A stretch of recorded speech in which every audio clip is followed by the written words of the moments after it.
20세기 최고의 전도자이시죠. 이 빌리그레암 목사님이 가졌던 이 훌륭한 리더십에 대해서 그 관계된 책에 이런 문장이 있습니다.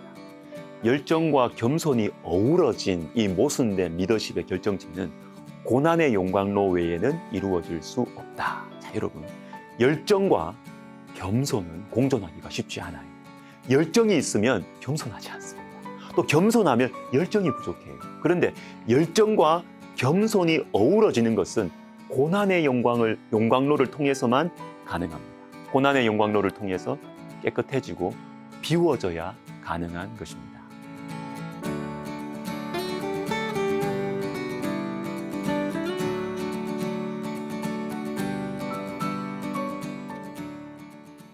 오늘 본문은 지혜와 수고의 헛됨에 대해서 말씀하십니다. 지혜가 왜 헛된가? 수고하는 게 왜 헛된가 하면 한 가지 이유 때문입니다. 2장 16절 21절을 보십시오. 지혜자도 우매자와 함께 영원하도록 기억함을 얻지 못하나니 후일에는 모두 다 잊어버린 지 오래일 것임이라. 21절 어떤 사람은 그 지혜와 지식과 재주를 다하여 수고하였어도 그가 얻은 것을 수고하지 아니한 자에게 그의 몫으로 넘겨주리니 이것도 헛된 것이며 큰 악이로다. 지혜자도 여러분 우매자와 마찬가지로 시간 지나면 다 잊혀진다는 것입니다. 또 내가 수고해서 무슨 일을 이루어 놓아도 시간 지나면 수고하지 않은 다른 사람에게 넘겨줘야 된다는 것입니다. 한마디로 말하면 시간이 문제, 시간. 우리에게 주어진 시간이 제한되어 있기 때문에 지혜도 헛되고 수고도 헛되다는 것입니다. 그런데 여러분, 인간이 시간에 의해서 이렇게 제한당하고 있다는 것을 아는 것, 이 사실을. 그래서 지혜와 수고도 헛되다는 것을 아는 것이 축복입니다. 한 번은 제가 이런 생각을 한 적이 있습니다. 인간이 만약 영원한 존재라면 이 세상은 어떻게 될까? 인간이 만약에 한 1000년 정도 산다면 이 세상은 어떻게 될까? 여러분, 자신이 죽는다는 생각을 하지 않고 살면 지금보다 더 많은 죄를 지을 것 같습니다. 더 담대하게. 지금보다 더 교만해질 것 같습니다. 내가 시간에 매여 있다는 사실을 알 때, 내 인생의 끝이 있다는 사실을 알 때 그나마 우리가 겸손하게 되는 것이죠. 그래서 여러분, 전도서에 나오는 이 헛됨의 깨달음은 축복입니다. 헛됨의 깨달음은 나를 비우게 만들어요. 지혜와 수고를 추구하는 것은 여러분 나를 채우는 거죠. 지혜로 채우고 수고로 채우고 업적으로 채우고. 그러나 나는 시간 지나면 떠나야 되고 시간 지나면 이거 내놔야 된다. 이것을 알면 나를 비워요. 그런데 비워지기 때문에 겸손해지고 하나님을 의지하게 되는 것입니다. 비움의 축복이죠. 요셉은 비움의 축복을 받았습니다. 요셉은 어릴 때 놀라운 꿈을 꾸었죠. 자랑할 것들 많았고 말할 것들 많았습니다. 그런데 형들의 손에 타국으로 팔려갑니다. 그때부터 요셉 말이 없어져요. 그러나 여러분, 침묵의 시간이 요셉에게 필요했습니다. 하나님께서는 요셉을 하나님의 꿈을 담는 그릇으로 택하셨는데 그릇이 준비되기 위해서는 먼저 그릇이 비워져야 됩니다, 여러분. 더러운 걸 비워야 깨끗한 걸 넣죠. 그래서 많은 말을 하기 전에 침묵을 배워야 됩니다. 침묵을 통해서, 고난을 통해서 그릇이 비워져야 하나님의 꿈으로 채워질 수가 있는 것입니다. 모세와 다윗도 하나님께서 그렇게 인도하셨습니다. D.L. 무디 목사님이 모세의 일생을 이렇게 표현하셨습니다. 첫 번째 40년, 자신이 중요한 사람이라고 생각하는 기간. 두 번째 40년, 자신은 아무것도 아닌 사람임을 깨닫는 기간. 세 번째 40년은 하나님께서 아무것도 아닌 사람을 통해 무엇을 하실 수 있는지를 발견하는 기간.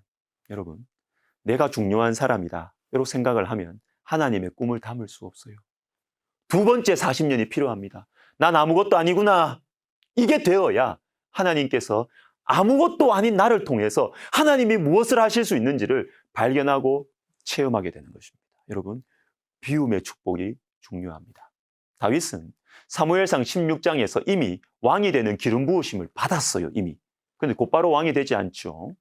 골리앗을 넘어뜨렸다고 바로 왕이 되지 않습니다. 10년이 넘는 도망자 생활, 비워지는 과정입니다. 하나님 나라를 여러분 세워가는, 하나님 나라를 담는 그릇은 비워지는 시간을 먼저 통과해야 하는 것입니다.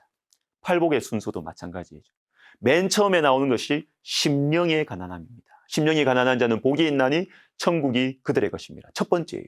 그런데 여러분, 이어지는 다른 말씀들을 볼까요? 애통하는 것, 온유한 것, 의에 줄이고 목마른 것, 긍휼히 여기는 것, 마음이 청결한 자, 화평하게 하는 자, 의를 위하여 박해를 받는 자, 다 뭘 하는 거예요. 무엇을 가지고 싶은 것입니다. 그런데 심령의 가난함은 내가 뭘 하는 게 아니에요. 내가 뭘 가지고 싶어 하는 게 아니에요. 그냥 비워지는 것입니다. 나머지 7개의 복들은 무언가를 채우는 복입니다. 그러나 처음 시작은 비우는 것이에요. 심령이 가난한 자는 복이 있나니. 우리 주 예수님을 보십시오. 빌립보서 2장 5절부터 7절입니다. 너희 안에 이 마음을 품으라. 곧 그리스도 예수의 마음이니 그는 근본 하나님의 본체시나 오히려 자기를 비워 종의 형체를 가지사 사람들과 같이 되셨고, 하나님의 본체십니다. 충만하신 분입니다. 그런데 자기를 비우셨습니다. 근데 비우셨더니 높아지셨습니다. 9절에 이러므로 하나님이 그를 지극히 높여. 여러분, 비워야 채워질 수 있습니다. 나의 것이 비워져야 하나님의 것으로 채워질 수 있는 것입니다. 그러나 비움의 시간은 괴롭습니다. 앞이 보이지 않습니다. 막막합니다. 그러나 주님을 더 의지해요. 그래서 더 주님을 의지해요. 주님과 더 가까워지는 것입니다. 그렇게 우리는 주님을 닮아가는 것입니다. 비움의 축복이죠. 기도하겠습니다.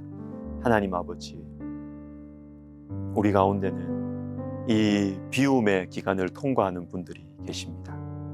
위로해 주시고 우리 주님 가까이 만나 주셔서 우리 주님으로 충만해지는, 나의 것, 세상의 것들로 가득 차 있고 더러운 것들로 가득 차 있는 우리의 마음이 쫙 비어져서 주님으로 채워지는 이 비움의 축복을 우리에게 허락하여 주옵소서. 예수님의 이름으로 기도하옵나이다. 아멘.